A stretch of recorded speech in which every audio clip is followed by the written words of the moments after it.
Página 89, por favor. Entramos a la tercera parte de nuestro discipulado, discerniendo el problema del hombre, ¿no? Y la tercera parte es la disposición de Dios hacia el pecador.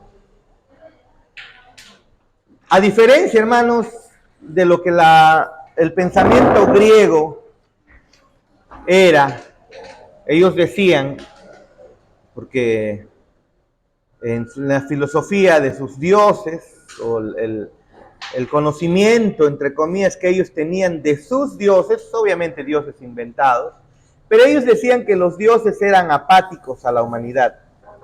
El hombre haga lo que haga, los dioses inmutables. O sea, no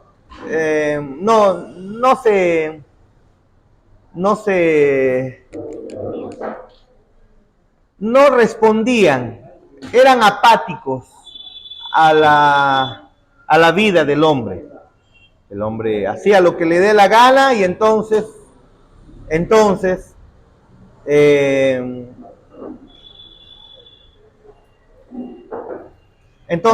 esa apatía implicaba que la vivencia en la tierra de los seres humanos a ellos no les importaba para nada, ¿no? Podían hacer cosas buenas, podían hacer cosas malas, y los dioses seguían ahí en el Olimpo. Muy contrario a lo que las escrituras hablan acerca de nuestro Dios. Nuestro Dios, en cambio, no es apático.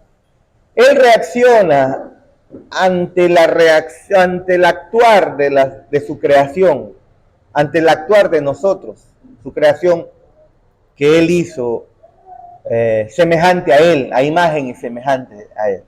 Así que hoy veremos una de sus reacciones. Hay muchas. Una de las reacciones de nuestro Dios frente al pecado de aquellos seres a quien Él ha creado a imagen y semejanza. ¿Ok? Pero tal vez te preguntas, ¿no? Media rara la idea, el título tal vez que tenemos enfrente, ¿no? La pregunta puede ser, ¿Dios se angustia? ¿Te imaginas a Dios angustiado? ¿Qué crees? ¿Crees que Dios se angustia? ¿Soy?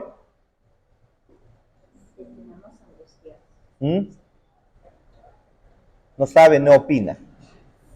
Ángel, ¿Dios se angustiará?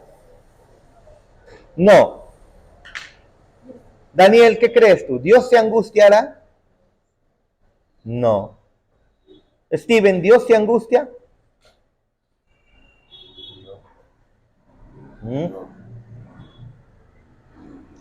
Bueno, veamos en nuestro material a qué se refiere, porque en teología necesitamos definir qué es cada palabra, ¿no? Porque si no podemos caer en serias complicaciones.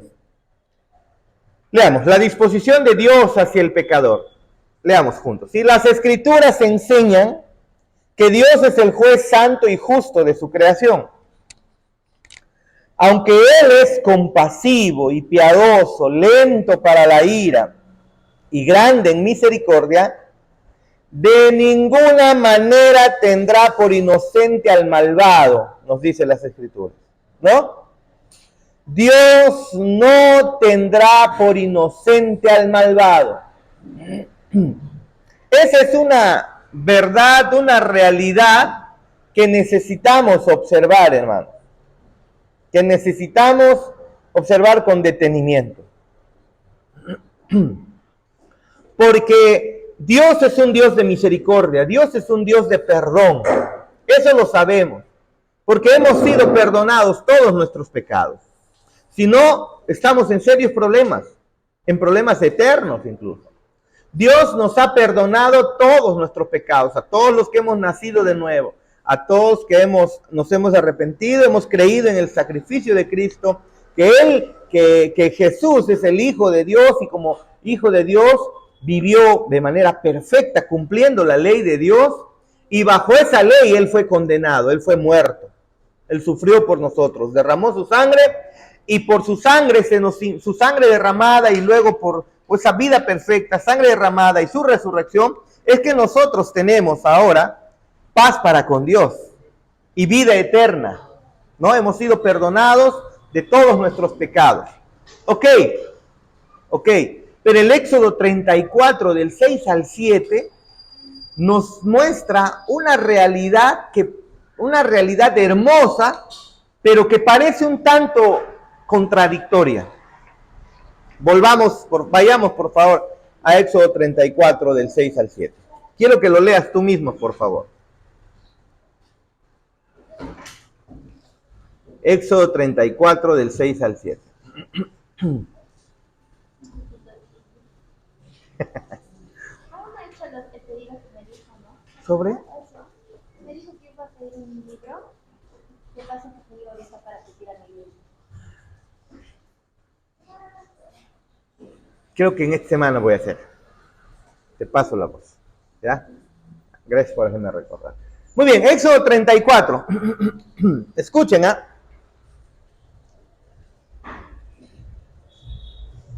Desde el versículo 5, por favor. Moisés, Dios le está dando las tablas de la ley a Moisés. ¿No es así? La segunda vez que le está dando sus mandamientos escritos en 2 tablas de piedra, ¿no? Y dice, el 4, ¿ya? Y Moisés alisó 2 tablas de piedra como las primeras. Y se levantó de mañana y subió al monte Sinaí como le mandó Jehová. Y llevó en su mano 2 tablas de piedra. Y descendió Jehová en la nube y estuvo allí con él. Y proclamando el nombre de Jehová. Mire, escuchen lo que dice. Y pasando Jehová por delante de él, proclamó. Jehová está diciendo esto. Nuestro Dios está diciendo esto. Jehová, Jehová, fuerte, misericordioso y piadoso, tardo para la ira y grande en misericordia y verdad, que guarda misericordia a millares, que perdona la iniquidad, la rebelión y el pecado. Hermoso, ¿sí o no? Con eso todos decimos amén. Entonces, queda, creo, establecido muy bien, y él mismo lo dice, y si él lo dice es porque es verdad, es real, porque Dios no habla mentira, y Dios dice, yo soy clemente, compasivo, misericordioso, que hago misericordia, ¿a dónde? ¿A quiénes? Guarda misericordia a millares, a miles y miles, que perdona la iniquidad, la rebelión y el pecado. Lo que está diciendo es que perdona al pecador, ¿no? Sino que el hebreo le gusta hablar repetido. Que perdona la iniquidad, la rebelión y el pecado. Eso se puede escribir en una sola frase. Que perdona al pecador, ¿sí o no? Pero lean la siguiente parte, quiero que también lo pueda ver ella. La siguiente parte juntos. El versículo 7, que guarda misericordia a millares, que perdona la iniquidad, la rebelión y el pecado. ¿Eso qué significa? Que Dios perdona al pecador. Coma, lee, ¿qué dice Ariela? Y que de ningún modo tendrá por inocente. Ajá, y que de ningún modo tendrá por inocente al malvado. Es decir, que Dios perdona al pecador, pero que de ningún modo perdona. Medio extraño, ¿no? Es contradictorio. Porque al final todos los dos significan lo mismo. Que perdona la iniquidad, la rebelión y el pecado. ¿Qué es eso? Al pecador, perdona al pecador. Y al otro dice que de ningún modo tendrá por inocente al malvado. ¿Y quién es ese? El pecador. O sea, perdona al pecador, pero no perdona al pecador. Y el mismo Dios lo está diciendo. ¿Se dan cuenta? ¿Cómo es eso posible que Dios perdona y no perdona? Una vez yo les hice una especie de ilustración. Miren, por favor, y quiero que presten mucha atención a esto que les voy a decir. Escúchenme. Yo veo, no les voy a decir que esto he encontrado en libros, sino que es mi entendimiento. Tómenlo eso como un intento de explicar esto. No, no vayan a decir, MacArthur lo dijo, no, no, nada de eso, sino que es mi entendimiento. Yo veo el pecado como una deuda delante de Dios. Nosotros adquirimos una deuda delante de Dios, ¿ok? Pero esa deuda tiene que ser pagada. Nuestro pecado constituye una deuda delante de Dios. De repente, si usted puede decir una deuda, vea usted la historia de los dos deudores. ¿Sí o no? Los dos deudores tenían para con, ¿no?, el Señor deuda, ¿sí o no? O bueno, uno de ellos tenía una deuda inmensa, impagable. Nosotros tenemos una deuda impagable delante de Dios, ¿sí o no? Entonces, Dios viene nosotros, nuestros pecados son como una deuda delante de Dios. ¿Ok? Tiene que ser pagada porque el hermano que es contador debe saber, ¿no? Los números deben cuadrar. Las deudas deben ser pagadas. Alguien va a pagar las deudas. Alguien paga. De todas maneras, en una entidad financiera hay una pérdida de dinero donde alguien no paga, no tienen un seguro, de eso se cobran. O en todo caso, al final, nunca el banco va a terminar perdiendo. No lo va a hacer. La deuda alguien lo va a pagar. Lo va a pagar el seguro, el desgravamen, que pagan miles y miles, que sí son puntuales, pero el banco al final no va a perder. ¿Sí o no? Es decir, las deudas se pagan sí o sí. Y delante de Dios, nosotros, cuando pecamos, nuestros pecados son deuda, o es una deuda delante de Dios. Escúchame, por favor, con mucho cuidado, el cual Dios lo va a cobrar sí o sí. No hay pecado que Dios no lo cobre, que Dios no lo cobre, que no sea pagado. No hay ni uno. Nosotros decimos, nuestro Dios es misericordioso, piadoso, perdonador. Claro, nos lo perdona a nosotros, pero viendo objetivamente ese pecado nuestro, delante de su trono, vengamos ahí, imaginemos que él está ahí con su computadora, ¿no? Muy bien, a ver, Ariela, está con deuda, pero viene y entonces ella se arrepiente de sus pecados, cree en Jesús, nace de nuevo, clic, Ariela, ya no tienes deuda.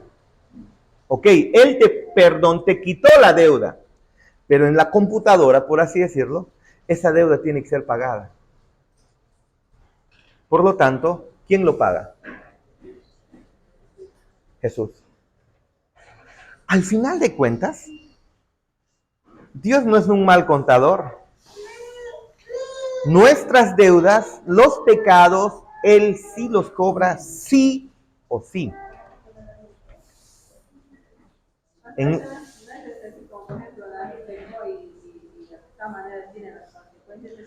No, estamos hablando de la deuda que...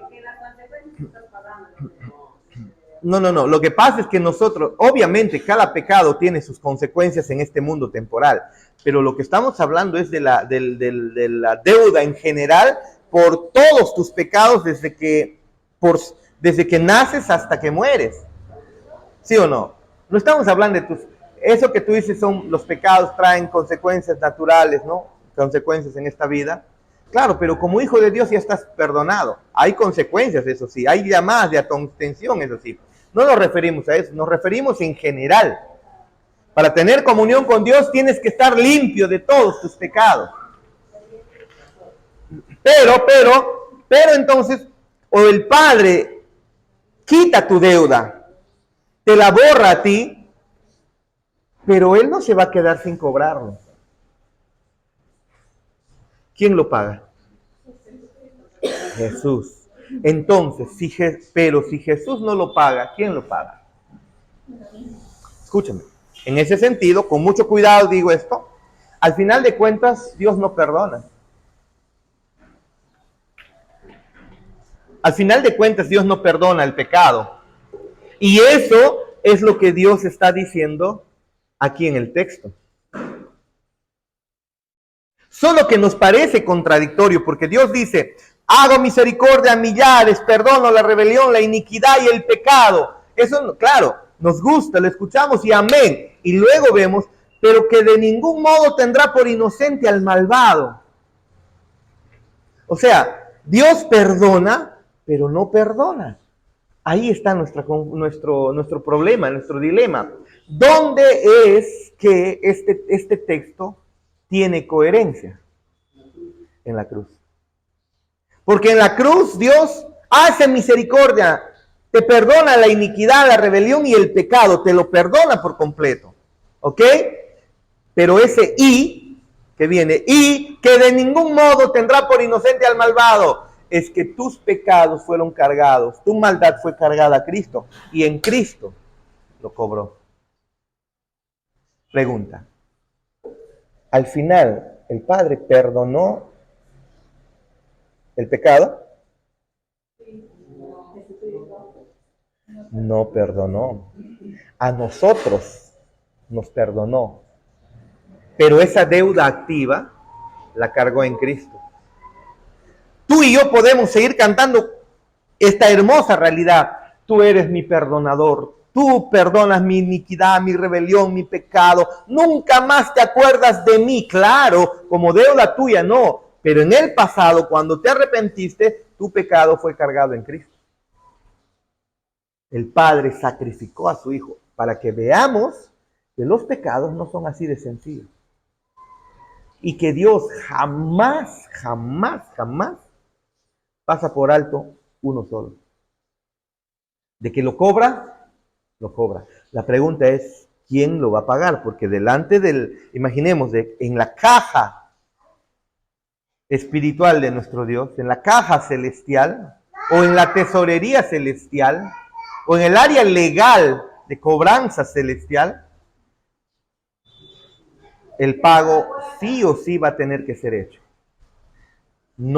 A nosotros se nos quita, pero es cargado en Cristo. O no es cargado en Cristo y el mismo ser humano lo pagará eternamente. ¿Me dejo entender? ¿Me dejo entender? Ahora, cuando digo que en realidad el Padre no perdona, necesita usted escuchar esta explicación, porque si no vamos a estar pensando, imaginemos que en el video me corten y el Pastor Harris dice que Dios nunca perdona pecados. Y de verdad, acabo de decir eso, pero tienen que escuchar la explicación a qué me refiero. Dios perdona pecados, claro que sí, a nosotros no lo perdona, pero activamente en la contabilidad, por así decirlo, nuestro pecado tiene que ser pagado delante de su trono. ¿Saben por qué? Porque si no, su justicia quedaría no satisfecha. ¿Se dan cuenta? Entonces Él no sería justo. Él no sería justo. Toda deuda siempre es pagada. Veamos así. Steven le presta 1,000 soles a la hermana Nísida. ¿Ok? La hermana Nísida dice, yo, ¿sabes qué, Steven? No tengo plata, no tengo con qué pagártela. Y entonces todos los que estamos observando, wow, su deuda quedó sin pagar. No, sí es pagada. Al final de cuentas él lo asume. Porque es dinero que le ha dado y él va a tener que reponer con su trabajo. No, ella es librada tal vez de la deuda o de repente en el sentido que se desentiende y no quiere, pero él lo va a pagar. Y en el caso de nuestro Dios, Dios nos perdonó la deuda y Él mismo lo pagó. ¿Se dan cuenta? En Cristo lo pagó. Sacrificando a su Hijo lo pagó. Pregunta, viéndolo de esa manera, ¿perdona Dios el pecado? Éxodo 34 nos muestra que sí, en Cristo, nos muestra que sí a nosotros, pero también nos muestra que no, porque lo pagó en Cristo, porque en Cristo lo cobró. ¿Me dejo entender? A ver, hasta ahí, por favor. Pregunta, porque no quiero que se vayan con dudas. Pastor, tendríamos que definir la él quiere perdón. Ajá. Porque mira, por ejemplo, los que no son creyentes, los incrédulos, Ujú. el concepto de perdón es algo ligero, ¿no? Algo ligero. O sea, Dios les perdona, no van al fondo, realmente a conocer qué es perdonar. Entonces eso a la mayoría lo va a tomar como algo simple, ¿no? Y Dios me perdona porque en el fondo, en realidad, es lo que usted está explicando. Entonces, porque mira, si Dios pasaría por alto, porque cada vez que uno pasa por un pecado, se rompería un atributo del Señor, ¿sí? Que es justo. Si Él pasaría por alto un pecado, ya no sería un Dios justo. Entonces, tendríamos que entender eso, que Dios no puede romper un atributo y en el otro atributo subsanar, ¿no? Dios es justo, Dios perdona, no pasa por alto el pecado, sino que esa deuda, justamente como usted dice, lo ha sido cargado en Cristo. A eso me refería. Y eso es lo que cantamos nosotros, por ejemplo, en esa canción hermosa que dice glorioso intercambio, ¿no? ¿No? Eso es lo que estamos cantando. ¿Qué decimos? Aleluya, glorioso intercambio, ¿no? Oh, cuán gran misterio que por gracia salvo soy, ¿no? Aleluya, gloria sea a Cristo que por su sacrificio, ¿qué dice? Perdonado soy, creo, ¿no? Declarado justo soy en él. Pero espérate, nosotros cantamos fáciles diciendo su sacrificio. Pero espérate, piensa, es su sacrificio, es decir, el Padre condenó al Hijo. Entonces, en la caja registradora de nuestro Dios, sí o sí, va a tener que él siempre va a cobrar la deuda de pecado. ¿Me dejo entender? Por lo tanto, Él no perdona el pecado. Alguien tiene que pagarlo. O tú, el sistema que Él ha diseñado hermosamente es o tú o Él. Tú eres perdonado cuando crees, cuando el Padre te lleva a creer. ¿Ok? Pero entonces, cuando se da ello, esa deuda activa pasa a Cristo y en Él lo perdonó. ¿Me dejo entender? ¿Me dejo entender? Preguntas, por favor. Hasta ahí. ¿Quedó claro? Miren, como yo le... A ver, yo tengo otra vez, ¿no? Acá hay dos deudas. Acá hay una deuda.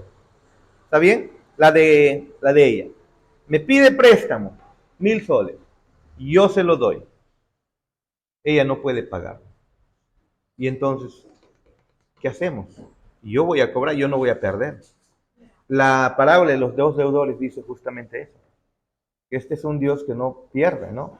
O no pierde, ¿no? Él no pierde. Va a tener que cobrarlo, ¿no? Así que, pero no lo puedes pagar. Entonces viene Jorge, pastor, perdónale su deuda. Yo lo voy a pagar. Ok, está bien. Plin. En mi registro estás limpia de deuda, pero esa deuda pasa a nombre de alguien. Ahora es a nombre tuya. Ahora a ti sí me la cobro. Tú eres Jesucristo. Su deuda delante del trono de Dios, su nombre fue limpiado, pero esa deuda de los 1,000 soles se lo cargo a Cristo. Ahora me dejo entender. Al final Dios cobró el pecado debido a su justicia, debido a su santidad, a su justicia. Si de repente les es complicado, entonces tranquilos. Dios te perdona todos tus pecados, porque no he dicho que no perdona al hombre. Claro que lo perdona. Y qué hermoso que Dios lo perdona. Dios perdona nuestros pecados, pero su justicia hace que también Reclame el pago. Y por eso es que envió a su Hijo Jesucristo para que sea Jesús quien pague por nuestro pecado. Es más, es Dios mismo pagando nuestra deuda. Hermoso, ¿no? Maravilloso que tengamos un Dios misericordioso, perdonador, que nos ha limpiado de todos nuestros pecados. Pero por otro lado, no nos debemos cerrar a la realidad de la santidad y de lo terrible que es el pecado delante de Dios, porque Él sí o sí lo va a cobrar. A ti no, si eres creyente. En Cristo lo cobró. Pero si no lo paga Cristo, si no eres creyente, si no eres cristiano, si no eres un hijo de Dios, espérate, esa deuda activa lo va a cobrar sí o sí, y se lo va a cobrar al hombre. No estamos hablando de los pecados una vez perdonados, ¿ah? Estamos hablando de los pecados total. No, esto es para los no creyentes. Los no creyentes lo pagarán para siempre. Nosotros, todos nuestros pecados pasados, presentes, incluso los de mañana. ¿Cuándo vuelves a Jaula? Digo. No sabes, de acá a 5 o 6 años. Cuando vayas a Jauja o cuando estés en el camino o mañana cuando vayas al mercado vas a pecar. Tú no lo sabes. Incluso eso Dios ya lo pagó. Ya te perdonó. Caminamos ya como pecadores perdonados. Pero ¿a costas de quién?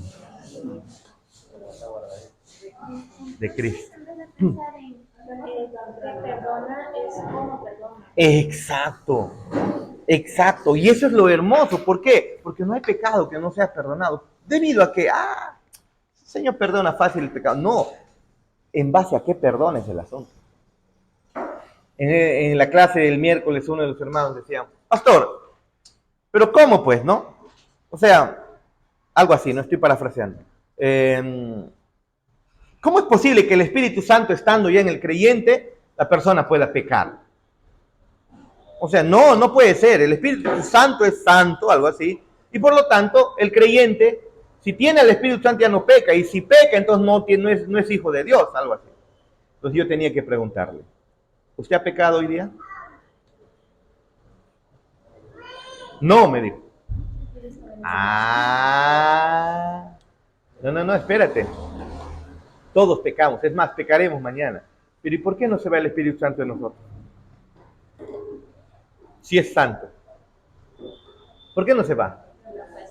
Por el precioso, poderoso, magnífico, hermoso y misterioso, incluso diríamos, sacrificio de Cristo en la cruz. Tan poderoso es su sacrificio, que siendo pecador, ahora somos llamados hijos de Dios. Esa es la respuesta. O sea, en realidad, hoy aprenderemos que Dios aborrece terriblemente el pecado, pero hermanos, a la misma vez le agradó infinitamente el sacrificio de su Hijo.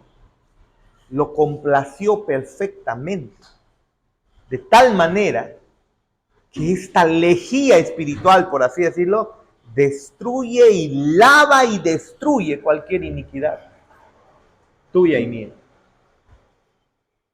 ¿Me dejo entender? Y para siempre. Qué hermoso, hermano. Por eso nosotros caminamos como pecadores perdonados. Como una vez le dije a Yoy, ¿no? Nunca te sientas tan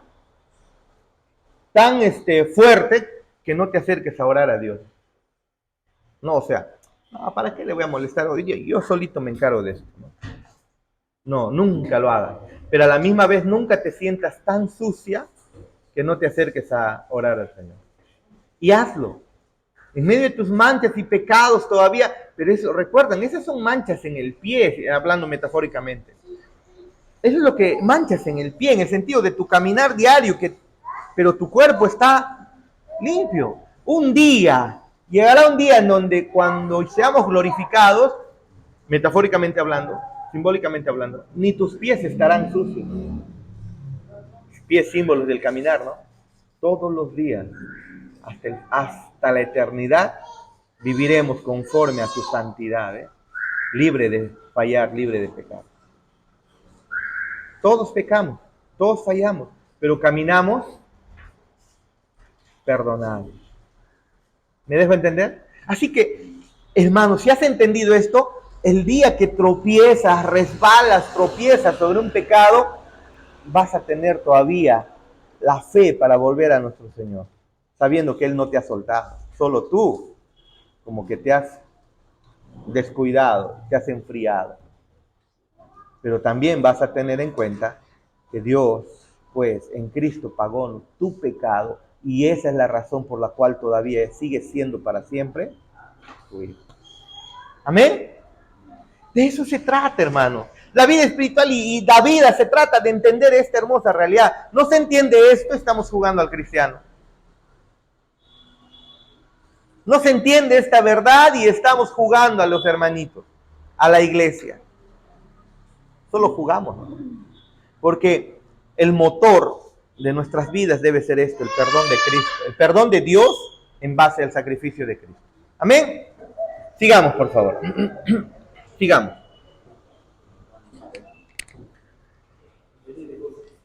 Sigamos.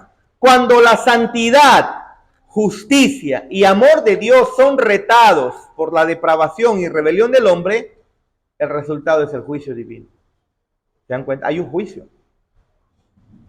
Dios reacciona cuando el hombre peca. Amén. Dios reacciona cuando el hombre peca. Esa es la realidad, hermano. Sigamos. El rey Salomón declaró en Eclesiastés 7:29: he aquí solamente esto he hallado, que Dios hizo al hombre recto, pero el hombre, ellos buscaron muchas perversiones. Dios creó a Adán y Eva en estado de pureza. Como creación, creación perfecta. Recuerden, ¿por qué falló? Aún no eran dioses. Adán y Eva no era Dios. No era perfecto en el sentido como Dios. Era creación perfecta. Dios es espíritu perfecto, ¿no es así? Es un ser no creado perfecto. Pero Dios creó y al hombre lo hizo perfecto. Pero en esa perfección Dios lo hizo persona. Y como persona tenía voluntad, y Adán y Eva, o Adán lo que hizo y Eva hicieron fue ejercer el albedrío, su voluntad. De tal manera que nosotros conocemos qué es lo que ocurrió en el huerto, en el Génesis capítulo 3, cuando cayó, ¿no? Muy bien, este cambio en el hombre debe inevitablemente resultar en un cambio de la disposición de Dios hacia el hombre. Dios tenía una comunión hermosa con el hombre. Podemos decir incluso y podemos inferir con toda seguridad de que el hombre traía gozo al corazón de Dios. No era la fuente de su gozo. No hay nada que sea fuente de gozo en nuestro Dios. Pero traía gozo al corazón de Dios. ¿Sí? Por su estado de pureza, por su estado de santidad. Y le dio bendiciones incluso. Sigamos. El hombre fue creado recto y era una fuente de gran satisfacción para Dios. Esta satisfacción se ve en la declaración de que haber creado al hombre fue bueno, ¿no? Eso es lo que dice Génesis 1:31, ¿no? Y vio Dios, ¿no?, lo que había creado y fue bueno. Creó al hombre y él vio que la creación del hombre fue bueno. Es decir, le trajo alegría, le trajo gozo. Y incluso le dio muchas bendiciones al hombre, le confirió muchas bendiciones. Génesis 1:26, ¿no? Multiplica, fructifica, enseñorea, gobierna la tierra, en fin. Dios gozosamente hizo eso con el ser humano, hermano. Pero con la llegada o el advenimiento del pecado, la disposición de Dios cambió. Dios tenía un gozo al ver a su creación cumpliendo su propósito, glorificando a Dios de manera hermosa. Pero ahora Adán y Eva caen. El gozo de Dios se convirtió ahora ¿en qué? Y esto es algo que tenemos que definir. Se convirtió en angustia. El favor de Dios se convirtió en ira. La satisfacción de Dios se convirtió en aborrecimiento. Y la paz que tenía con el hombre se convirtió en enemistad para con él. ¿Se dan cuenta? Pero tal vez usted piensa, o sea, Dios se angustia en el sentido en el cual pensamos que es como que cuando el hombre se angustia, ¿no? No tienes una deuda, tienes una deuda y no tienes que pagar y te angustias hasta de tal manera que entras en estrés, en depresión tal vez. No, Dios no ha hecho eso. Tenemos que definir qué es la angustia entonces de nuestro Dios. Sigamos, por favor. Al pasar el tiempo, Dios continúa siendo misericordioso y piadoso. Esa es la verdad, ¿no? Misericordioso y piadoso hacia la humanidad rebelde. Miren, ahorita está lloviendo. Y está lloviendo sobre buenos y sobre malos. O sobre justos e injustos, ¿no? Es una manera de decir sobre creyentes y no creyentes. ¿Sí? Así que Dios, su bondad, su misericordia, y cuando hace salir el sol es igual, es para todos, ¿no? ¿Ve? Y eso es lo que dice Mateo 5:45. Él hace salir el sol sobre malos y buenos y hace llover sobre justos e injustos. Pero en la plenitud del tiempo, el Padre envió a su Hijo para morir por los pecados del mundo, para traer reconciliación y paz a todos los que creyeran en Él. Eso es lo que dice Juan 1:29. ¿Sí o no? Dios envió a su Hijo para que a través de su sacrificio el Padre se reconcilie. La deuda hace que yo levante el puño delante de Ariela, que sacó la deuda, y que yo la quiera aplastar, por así decirlo. Pero viene Jesús y coge la mano de Ariela y coge la mano mía y nos reconcilia. ¿No es así? A costas de él mismo, de Cristo. Finalmente, las Escrituras testifican que Dios extiende sus manos todo el día para ofrecer salvación a un pueblo rebelde, hermanos. Escuchen lo que dice Isaías, por favor.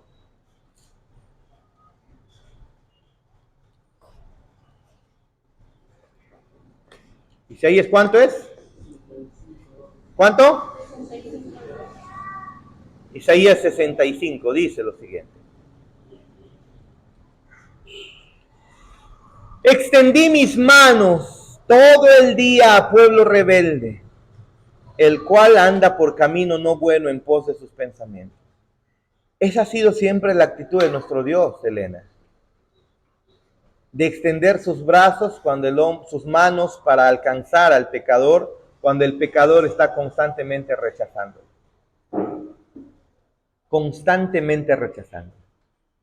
El día de ayer entré a limpiar mi cisterna, ¿no? Que es una especie de mini piscina que tenemos para juntar el agua y luego de ahí se bombea al segundo piso, ¿no? Porque en mi casa pues no llega agua con regularidad. Es una piscina bien grande. Ayer me di cuenta que levanté mi mano, parado, ¿no? Levanté mi mano y la piscina era más alto que yo, ¿no? No solo parado, sino con mi mano levantada no llegaba afuera, ¿no? Profunda es esta piscina, o este tanque, ¿no? Y bajo y tenía que limpiar el agua, porque ya va a comenzar a llegar agua, gracias a Dios, porque ya está comenzando las lluvias, ¿no? Ya no los voy a molestar, ¿no? De repente una vescita más por ahí. Pero entonces yo dije, ya tengo que limpiar el tanque. Estaba sucio, todavía tenía esta cantidad de agua que la bomba no jala. No puede jalar porque es una bomba sumergible, ¿no? Y entonces una bomba ahí está puesta, me bajo, pongo la escalera, bajo, estoy adentro ya sacando las cosas, algunos de caracol había, ¿no? Sus cositas ahí, que se había acumulado durante tiempo, no usábamos, esa cisterna no se llenó hace 4 o 5 meses, ¿no? Entonces estoy limpiando y encuentro una culebra, adentro, ahí, le veo y una culebra, le toco y comienza a moverse. Estaba haciendo su muda de piel. Adentro, en el tanque, adentro. No, esa agua no tomamos. Esa agua no tomamos, ya hace 4 meses no tomamos esa agua. Entonces, y además recién habrá entrado porque, ¿no? No ha vivido ahí, no ha estado viviendo ahí. Pero ahí está la culebra. Seguramente como ahí abajo había agua, habrá bajado a tomar agua. Y después de nuevo irse, ¿no?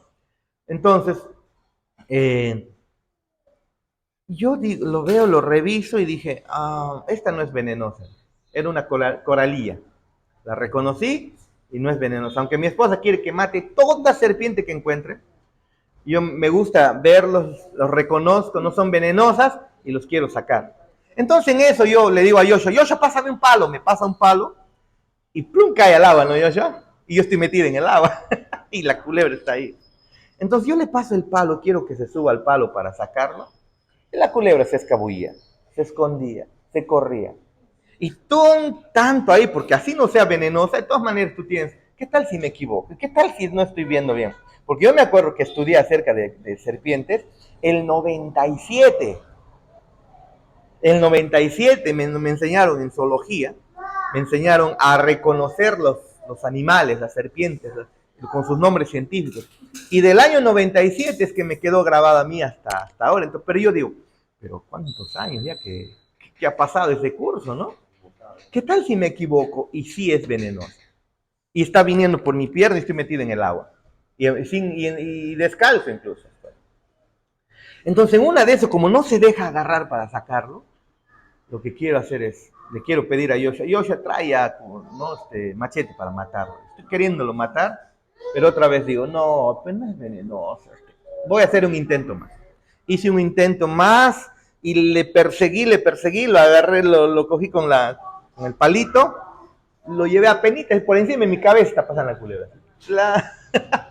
Lo pongo arriba, le digo, Yoshua, ¿se va? No, ahí está, me dice. Yoshua se aleja, ¿no? Subo por la escalera, otra vez lo agarro, se estaba escabullendo, porque si está cerca y mi esposa lo ve, lo va a matar. La otra vez lo agarro y lo boto lejos del cerco. ¡Bum! Lo boté y voló. Por primera vez Superman se hizo la culebra. Y se quedó en un árbol ahí, y de ahí ya se fue. Pero miren ustedes, mi paciencia no estaba acabándose. Me era sencillo matarla. Más tranquilidad, lo mataba.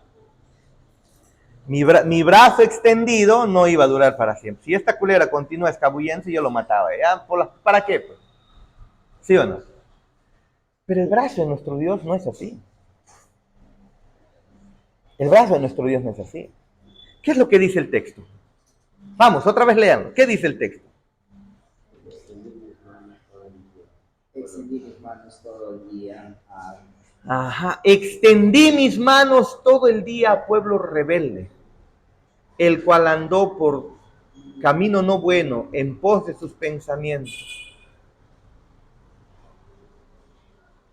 Pueblo que en mi rostro me provoca de continuo a ira, sacrificando en huertos y quemando incienso sobre ladrillos, que se quedan en los sepulcros y en lugares escondidos pasan la noche, que comen carne de cerdo. Ese tiempo era inmundo, Dios había ordenado que no coman eso. Y en sus ollas hay caldo de cosas inmundas, que dicen, estate en tu lugar, no te acerques a mí, porque soy más santo que tú. Estos son humo en mi furor, fuego que arde en todo el día. A estos a quienes Dios aborrecía por su pecado, no por ser creación, sino por su condición pecadora, Dios les extendió el brazo todo el día. ¿Se dan cuenta? ¿Qué hubieras hecho tú con la serpiente? Ya son varias serpientes que voy liberando, ¿no? Encuentro la casa y los libero. Solo maté a la jergón, la única que maté. La única, y eso porque casi le pica alita, ¿no?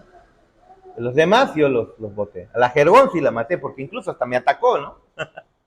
Bravo era, atacaba y no, bien brava era, bien terrible era. No se iba, bien machaza ahí la culebra. A ese sí le corté el cuello, ¿no? A ese sí, que es peligroso. De los demás tuve la paciencia, ¿no? Para poder perdonarles, por así decir, la vida.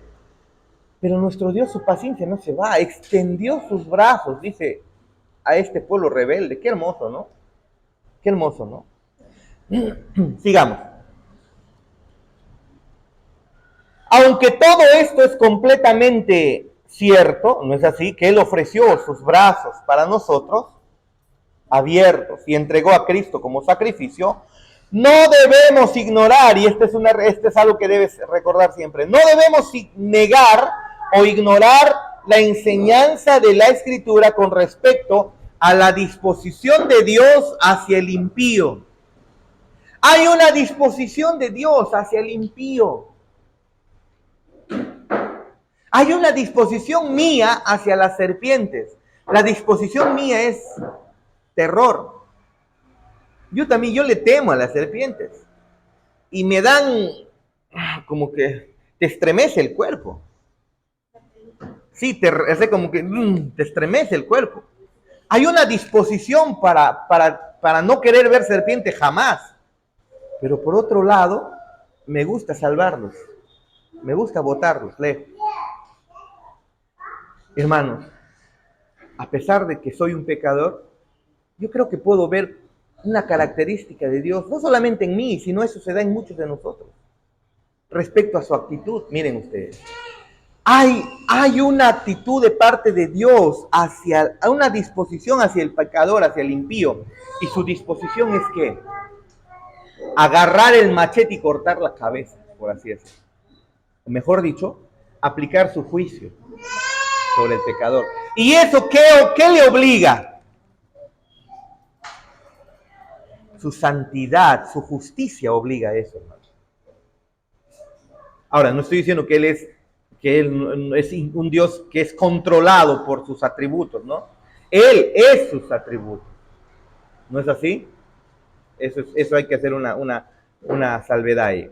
En esta parte de nuestro estudio consideraremos este aspecto del carácter y las obras de Dios. Muy bien, veamos en primer lugar angustia. Si alguien quiere preguntar, Arielita. Muy bien, angustia.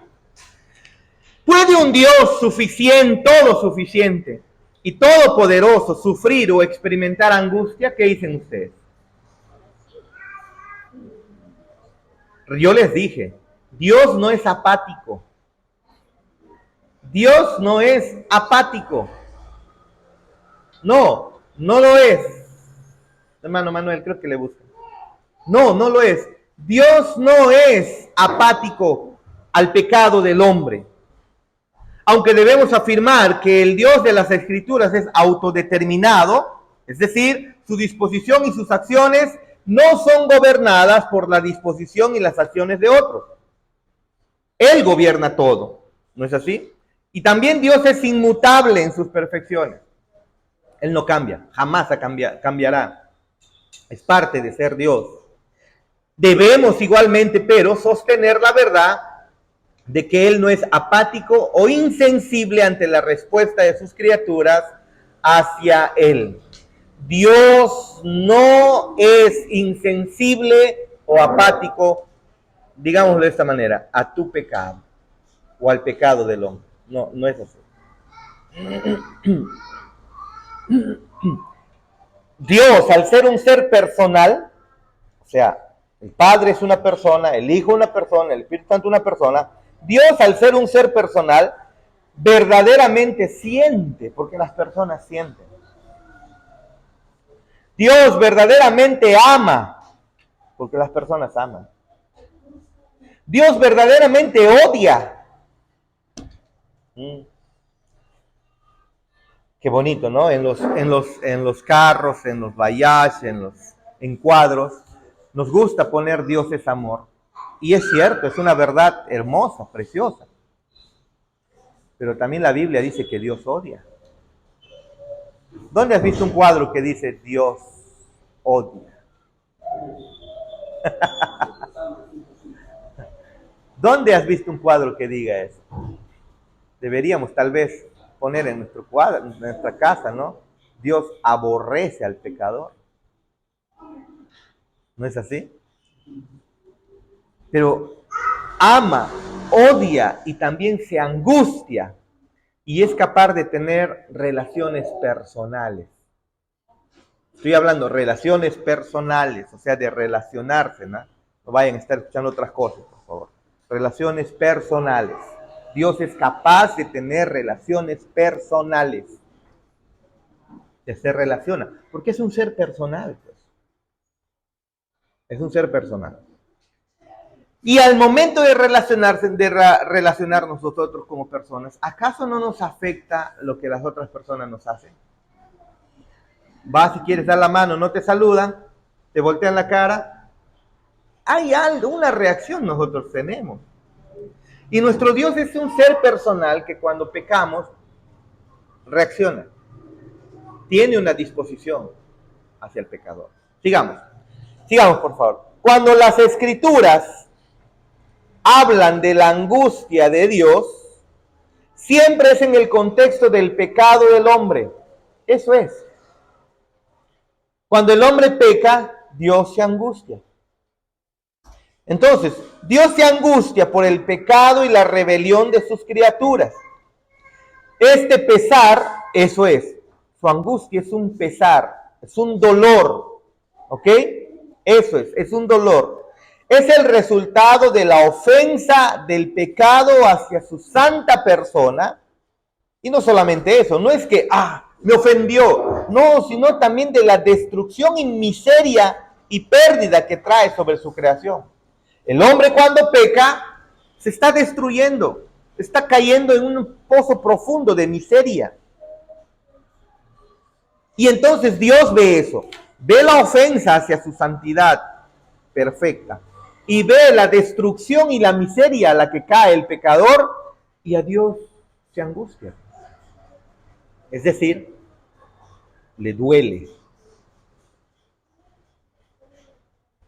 No, el pecado no es así de sencillo, ¿no? Le duele.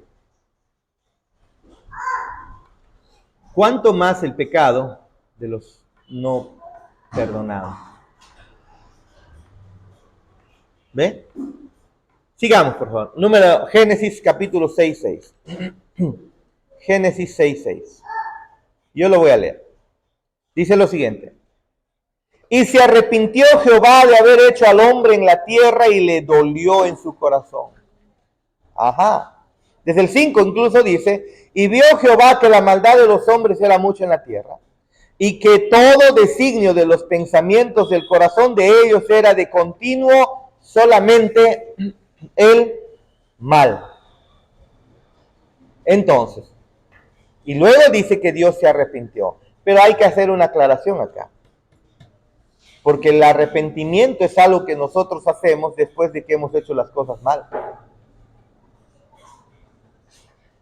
Una vez, bueno, ya me acostumbré a andar con el carro, ¿no? Además ya no hay moto grande, ¿no? La moto grande, la XR Honda se vendió, ¿no? Y así que solamente están las motos chiquitas. Y yo solamente salgo a veces con el carro, ¿no? Para cosas puntuales.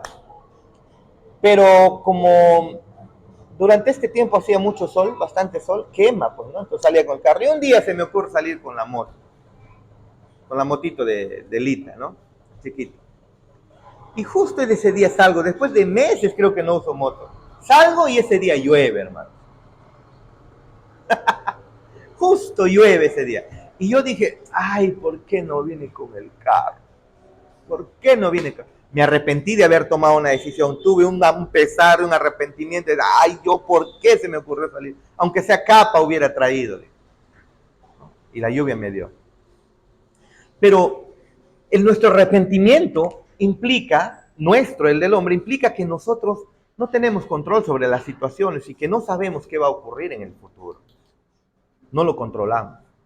Y entonces nos arrepentimos. Cuando algo nos ha hecho daño, ¿por qué hice esto? Y nos arrepentimos. En el caso de Dios, cuando habla de arrepentimiento, no es que Él dijo, el hombre salió de mis planes. Porque si decimos eso, entonces Dios no es soberano. Y Dios no es todopoderoso. Entonces Dios no es Dios. No es un arrepentimiento como nuestro. ¿Qué significa ese arrepentimiento? Vayamos a nuestro material, por favor. Es necesario aclarar ello, por favor, ¿sí?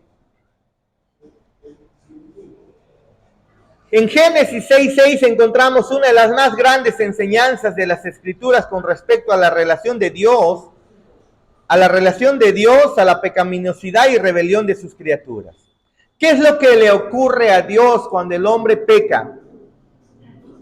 le duele el corazón. ¿No es así? Le duele. Hay un pesar, un dolor. Ya hemos aprendido que ese dolor, ese pesar es porque ofenden su santidad y al hacerlo el hombre cae más en miseria y se destruye, autodestruye, por así decirlo, mucho más. Me dejo entender, ¿no? Eso es lo que está ocurriendo. Leamos la nota.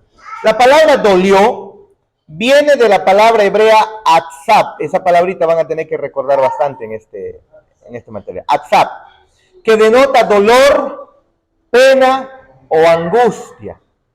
¿Sí? La frase en su corazón es algo a lo que los teólogos se refieren como antropomorfismo. De esto hemos hablado ya hace muchos años también. ¿Qué es antropomorfismo? Pregunta, a ver, Daniel, ¿Dios tiene brazos? Zoe, ¿Dios tiene ojos? ¿Dios tiene ojos? A ver, vamos a ir con Ángel. Ángel, ¿Dios tiene piernas? ¿Por qué? Dios es espíritu, ¿no es así? Pero ¿por qué entonces, si no tiene brazos, no dice piernas, por qué dice que le dolió en el corazón? Eso, para que nosotros podamos entender, Él usa palabras nuestras y se atribuye incluso características humanas, como también características de animales se atribuyen. Él es el león de la tribu de Judá.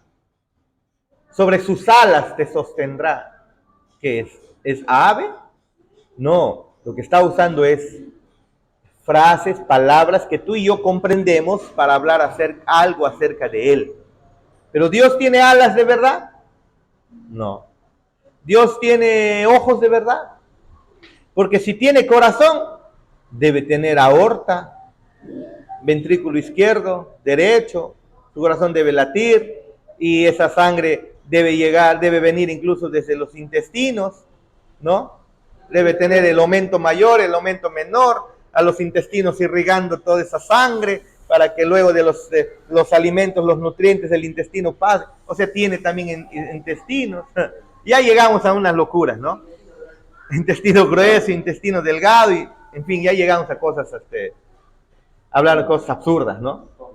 ¿No? Y entonces, si tiene intestino, ¿por qué no viene a visitar Tasty Hot, no? O Cumbre. Hermanos, no, esto se llama antropomorfismo. La atribución de características humanas o físicas a Dios para revelar algo acerca de Él. Eso es, ¿sí? Amén. Vamos bien hasta ahí. Dios es espíritu y no posee realmente un corazón. La frase simplemente nos comunica que Dios estaba verdadera y profundamente dolido. Le dolió. Eso significa. Le dolió profundamente. El pecado causa dolor a Dios. Causa angustia a Dios. Amén. Es importante notar que este texto no nos enseña que Dios cambió de parecer acerca de haber creado al hombre. No, no es eso. O que reconoció que fue un error haberlo hecho. Tampoco, ¿no? Más bien simplemente muestra que la rebelión del hombre le causó pesar.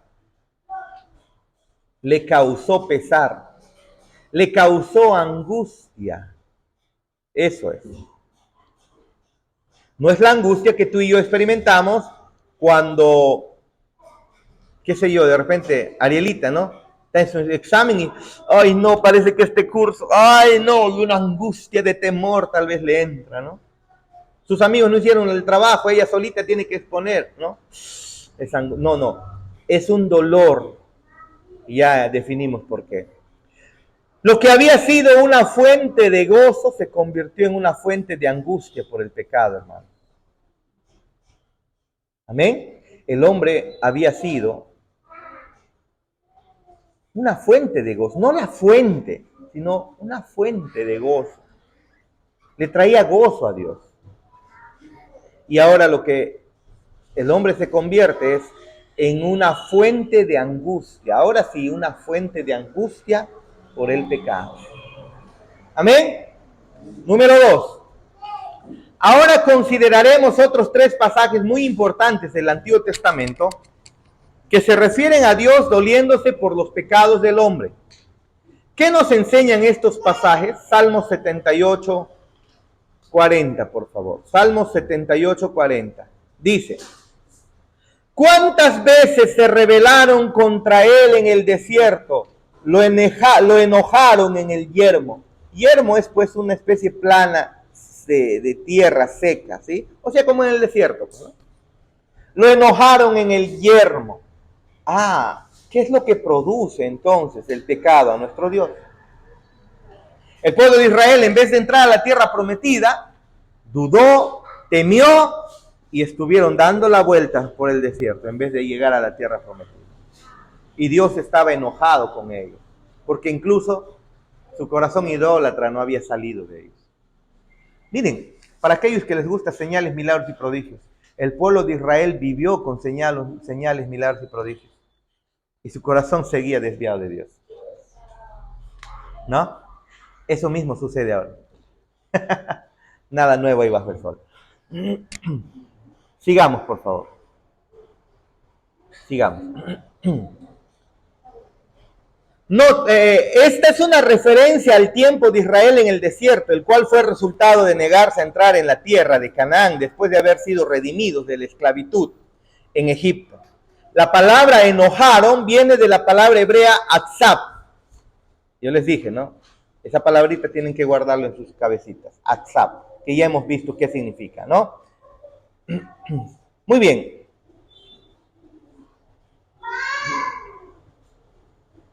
Busquemos, por favor, Isaías 63.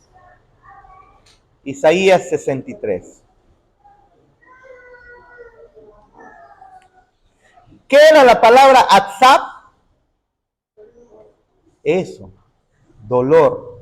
Y cuando acá dice en Salmo 78, le dolió en el corazón. ¿Ve? Le dolió en el corazón. Isaías 63, 10.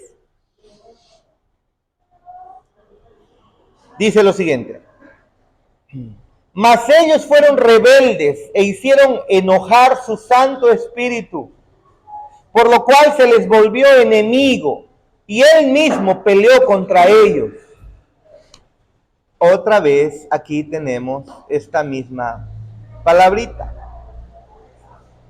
que dice, atzab, le causó dolor, le causó angustia, le causó pesar. El pecado causa dolor, angustia, pesar, y debido a su justicia, no puede caminar con el pecador, no camina con el pecador, más bien se convierte en su enemigo. Y eso es lo que el texto nos lleva a ver otra vez. Mas ellos fueron rebeldes, se hicieron enojar su Santo Espíritu, por lo cual se les volvió, ¿qué cosa? Claro, el ser humano se entiende que por su rebeldía toma a Dios como enemigo. Pero espérate, que el hombre sea enemigo para Dios no hay ningún problema, en el sentido de que a Dios es como que un pucacuro me diga a mí, eres tu enemigo, eres mi enemigo. Yo lo miro y digo, toma, desapareces, ¿no? Pero lo otro es que, a ver, de repente el ejemplo más sencillo, ¿no? Imaginemos que Briana me tome a mí como su enemigo. Pues una chiquita, ¿no? ¿Qué va a hacer? Pero es muy diferente que yo tome a Briana como enemigo. A mi disposición, yo tengo más fuerza. Si yo tomo a Briana como mi enemiga, yo tengo el poder de hacer algo con ella. Porque tengo más fuerza y poder, ¿sí o no? Pero si Briana me dice, si la chiquitita Alison me dice, tú eres mi enemigo, te odio, pues no causa nada, ¿no? Pero aquí vemos, hermanos, que aunque el hombre ya es enemigo de Dios, aquí vemos que el hombre por su pecado, o que Dios por el pecado del hombre, Dios se hace enemigo del hombre. Wow. Increíble, ¿no? Increíble.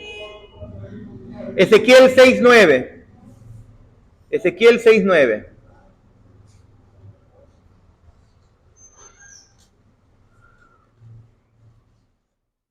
¿Lo tienen? ¿Y dónde está mi Ezequiel? Aquí está Ezequiel. Ezequiel 6:9 dice: y los que de vosotros escaparen se acordarán de mí entre las naciones y en las cuales serán cautivos, porque yo me quebranté a causa de su corazón fornicario que se apartó de mí, y a causa de sus ojos que fornicaron tras sus ídolos, y se avergonzarán de sí mismos a causa de los males que hicieron en todas sus abominaciones. Ahora lo que nos muestra es que el corazón de Dios se quebrantó debido al pecado. Leamos la nota, por favor. La palabra quebranté traduce la palabra hebreo shabar, que significa romper, romper en pedazos, destrozar o demoler. O sea, lo que Dios está diciendo le causó un pesar enorme en el corazón a Dios, el pecado del hombre. Entonces, nos entrega una viva imagen del alcance de la angustia de Dios por los pecados de su pueblo. El pecado de su pueblo no es considerado nada. El pecado del pueblo, el pecado de su creación, a Dios le duele, le quebranta el corazón. Es claro, ¿no? Es evidente. Cada pecado, hermanos, es eso. ¿Puedes continuar en rebeldía sabiendo que eso causa a quien te salvó? No sé, es fácil, ¿no? Yo soy así, a mí nadie me va a cambiar. No sé, es fácil decir eso, hermano.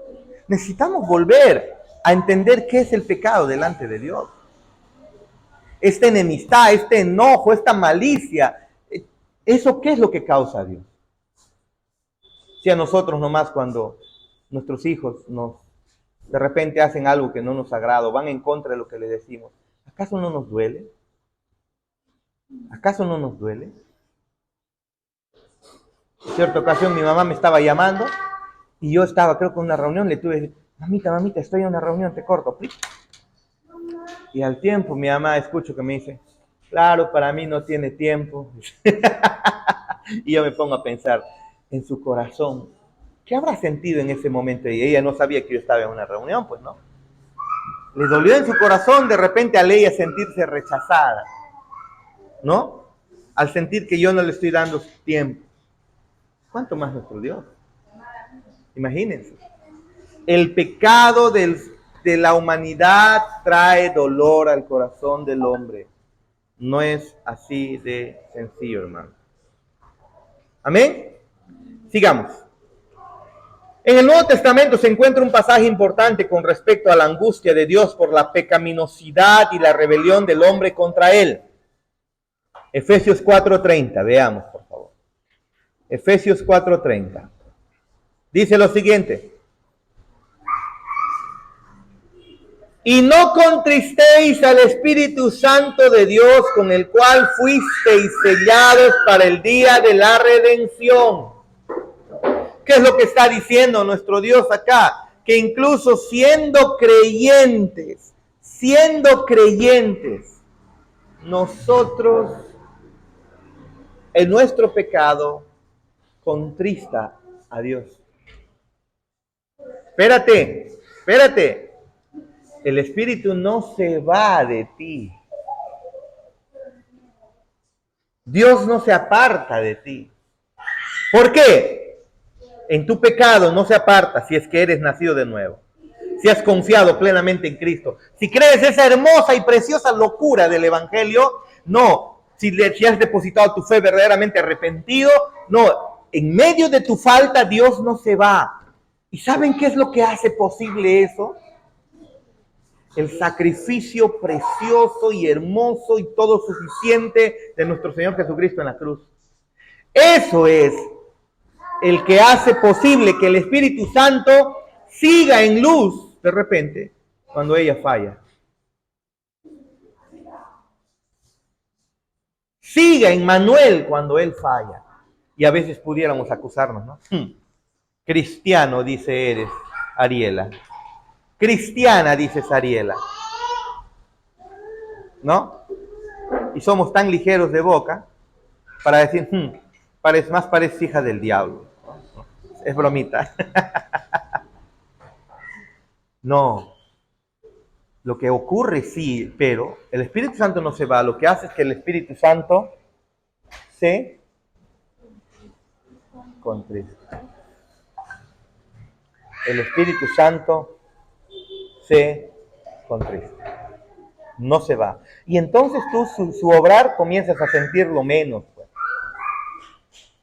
Claro, tienes menos deseos de orar, menos deseos de leer la Biblia de repente, o como que eres tú quien como que comienza a alejarse. Pero no, ahí está. Solo está contristado. Por algo dice, no contristéis al Espíritu Santo de Dios, con el cual fuisteis. El sello no se quita, hermano. ¿Se dan cuenta? Para el día de la redención.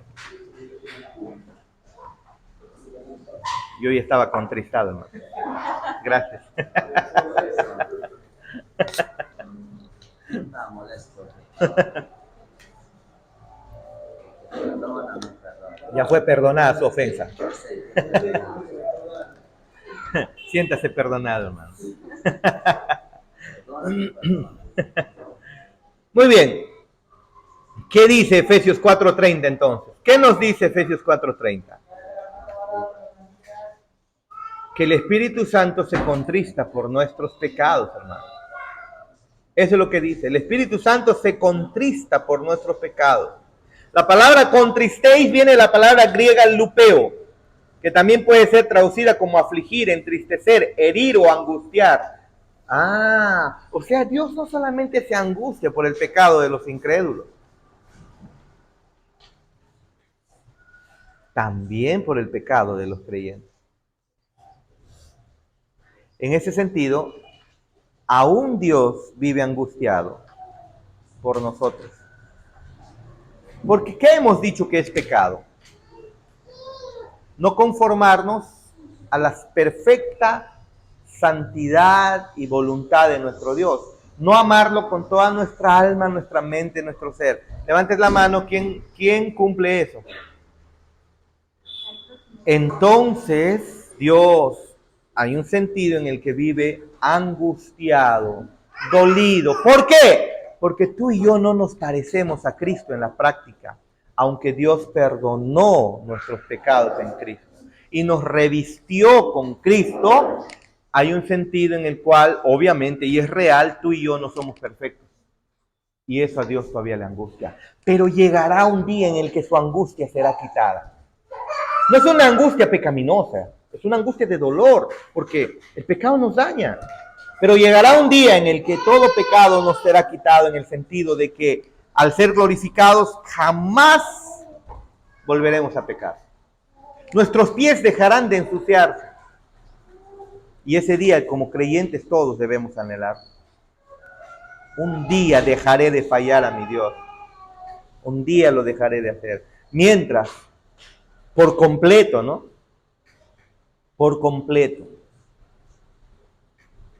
Mientras, nuestro Dios aún continúa dolido. Hermanos, esa es la razón por la cual nosotros como creyentes no venimos altaneros delante de Dios a decir, Padre, arrebato mi salud. Padre, tú me vas a bendecir porque tú lo has dicho. Declaro, reclamo mis bendiciones porque soy tu hijo. Oye, ¿cómo viene un hijo cuando ha fallado a su padre? ¿Alguna vez fallaste a tu papá, Steven? Es una pregunta retórica. ¿Cómo ha estado la disposición de tu corazón después de haber fallado delante de tu papá? O delante de tu mamá. Mamá, ya pues, mi comida. ¿Qué es eso? ¿Qué clase de madre eres tú? ¿Así has estado? En mi caso, cuando mi mamá me reñía, Y yo tenía miedo de ir a sentarme a la hora del almuerzo incluso. O sea, no miedo, sino vergüenza, porque yo me sentía totalmente inmundo, ya fuera de ser hijo, ¿no? Después de que me ha pescado, me ha encontrado de repente cosas ahí, yo, dolido, ¿no? Después que le falté el respeto, ¿no? Dolido, avergonzado, ¿no? Y me tenía que llamar, ya hijo, el almuerzo está servido, ¿no? Y yo me hacía de rogar, ¿no? ¿Y qué pasa en el corazón cuando vienes a disfrutar la bendición que tu madre te está poniendo ahí después de haberle fallado? Vienes así, o sea, el corazón es medio, ¿cómo estoy de cuidadito, ¿no? Y después de comer, ahora sí lavas el plato y bien lavado. Antes ahí lo dejabas. Esa es la razón por la cual nosotros, delante de Dios, no venimos de manera altanera, prepotente. Soy tu hijo. Yo me avergüenzo hay una publicación que encontré que hice hace como 12, 13 años atrás, o 15 años atrás, no me acuerdo. Una publicación donde puse, todo yo orgulloso, pues, ¿no? No seré el dueño del mundo, pero soy hijo del dueño. Qué absurdo, ¿no? O sea, el dueño es mi papá. Por lo tanto, sí soy el dueño del mundo, algo así, ¿no? No seré el dueño del mundo, pero soy el hijo del dueño. Qué publicación tan prepotente, no conocía mucho de los atributos de Dios. Y así hay muchas personas caminando en estos tiempos, ¿no? Somos hijos de Dios, lo mejor debe ser para nosotros, ¿no? La mejor ropa. Por algo el Señor bendice, te lo mereces. La mejor comida, ¿no? Y no puede ser así. Porque causamos angustia al corazón de nuestro Dios cada milisegundo, cada millonésima de segundo de nuestras vidas. Le causamos angustia, le causamos dolor. Por lo tanto, no vayan a tumbar la cámara. Por lo tanto, ahí sí voy a quedar angustiado. No creo que me vuelvan a regalar así de fácil. Hermanos, por eso es que debemos venir siempre delante del Señor, Padre Celestial, ¿no? Me acerco delante de ti, gozoso por tu amor, pero también reconozco quién soy. Padre, aquí estoy, ¿no? Con humildad. ¿Me dejo entender? 4. Es importante para nosotros entender que el pecado se muestra en la Escritura no solo como algo que causa pesar a Dios, sino también como algo que es una carga para Él. Una carga para Él. Veamos lo que dice Isaías 43:24, por favor. Isaías 43:24.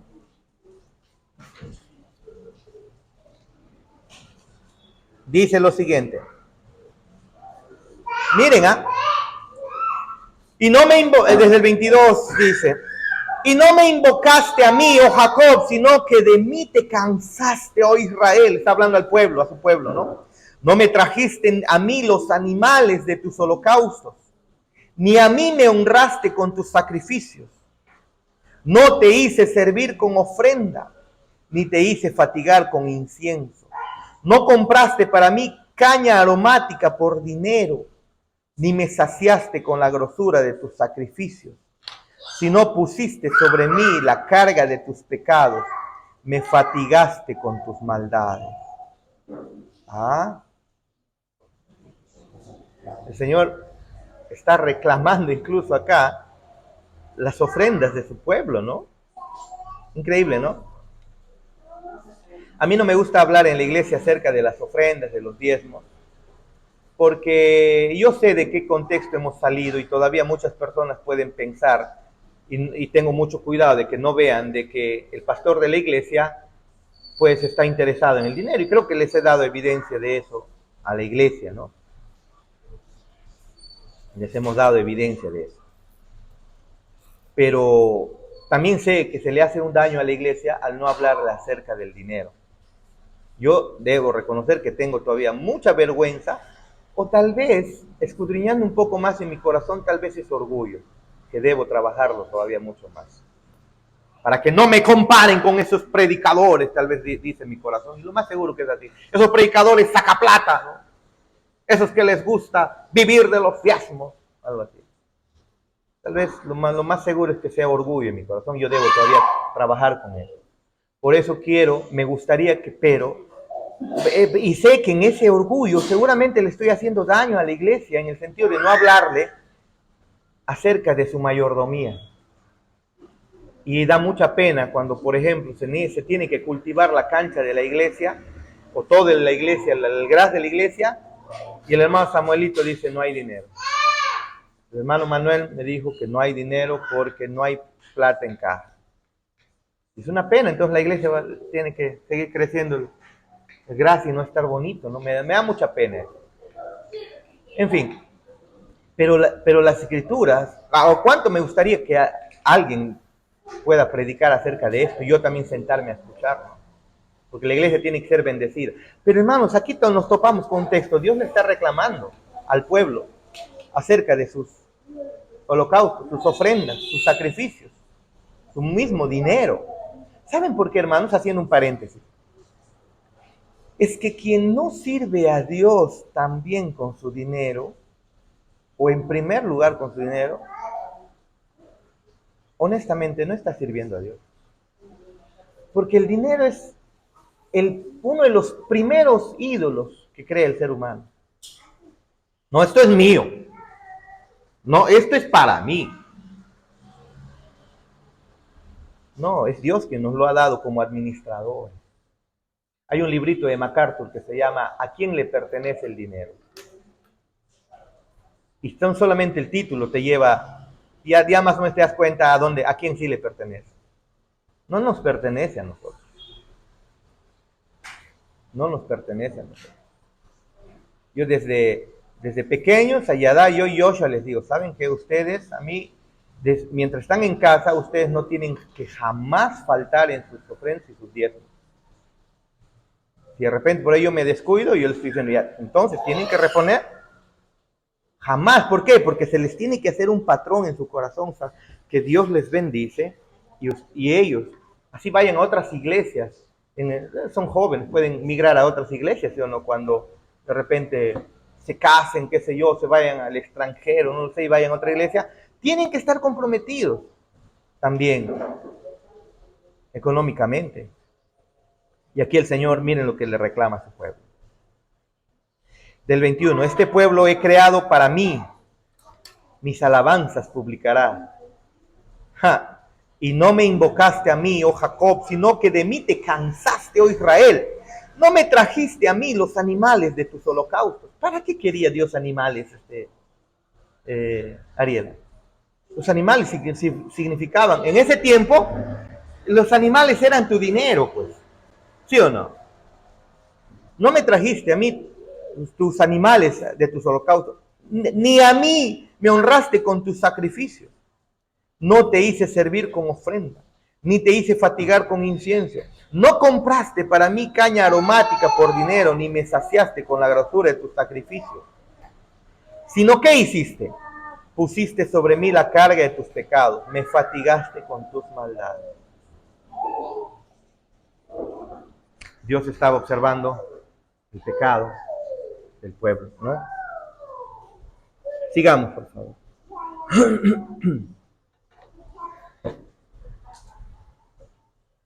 La frase pusiste sobre mí la carga viene de la palabra hebrea abad, que significa trabajar o laborar. Frecuentemente se asocia con la idea de poner a alguien o servir o poner una carga sobre un esclavo. La palabra fatigaste viene del verbo hebreo yaga, que significa esforzar, fatigar o agotar. Es importante entender que Dios no es debilitado por nuestro poder, por nuestro pecado. Dios no le debilita nuestro pecado. No es eso. Yo tengo que llevar 5 bidones de agua al segundo piso y a mí me debilita eso, ¿no? Pero Dios no se debilita con nuestro pecado. No se debilita. Su poder no disminuye, pero sí le crea un pesar, un dolor, una aflicción. El lenguaje figurativo se usa para ilustrar cómo los pecados del hombre causan angustia o cargan el corazón de nuestro Dios. Por último, Amós 2:13.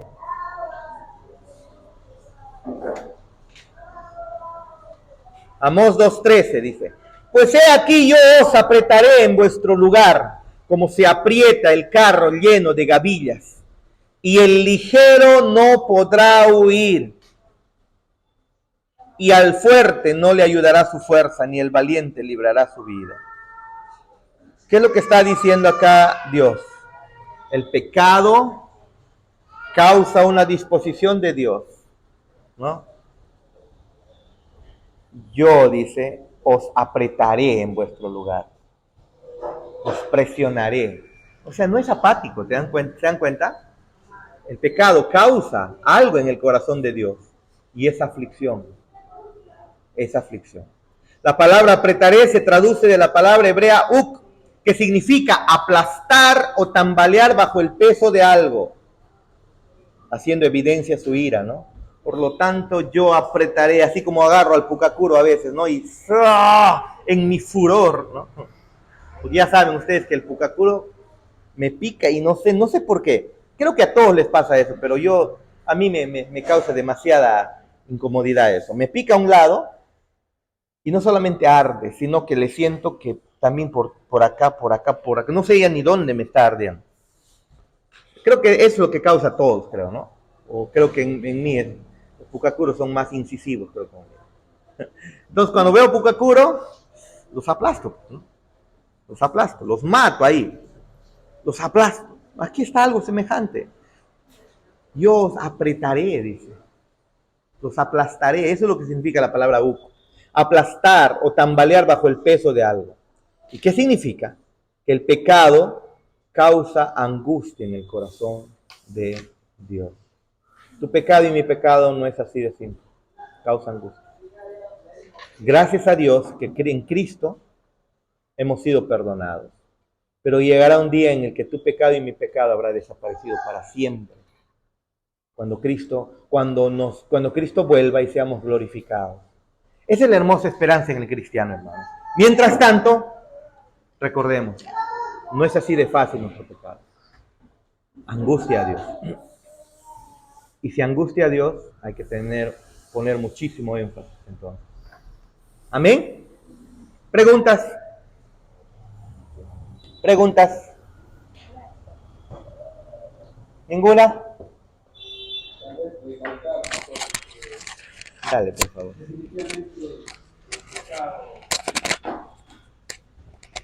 Contrista el corazón del Señor.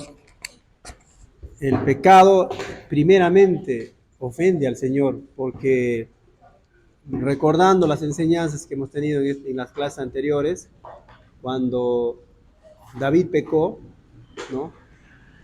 Cuando mandó a matar a Urías, y el profeta lo confrontó su pecado, nosotros sabemos que ese pecado afectaba a la mujer de Urías, afectaba al pueblo al pueblo de Israel, afectaba a sus generales. Pero cuando David fue confrontado a su pecado, lo primerito que él dijo, se tiró al suelo y dijo: Señor, he pecado contra el cielo y contra ti. O sea, tenemos que entender eso, que el pecado en primer lugar afecta a Dios. Y deberíamos tomar conciencia de eso. Creo que el hecho de comprender bastante la palabra del Señor nos está llevando eso, a entender el pecado, ¿verdad? Y eso debería tocar nuestros corazones. Y cada vez que queremos fallar, recordar esto siempre, que el pecado ofende a Dios. Eso es lo que quería. Amén. Vamos a orar para terminar.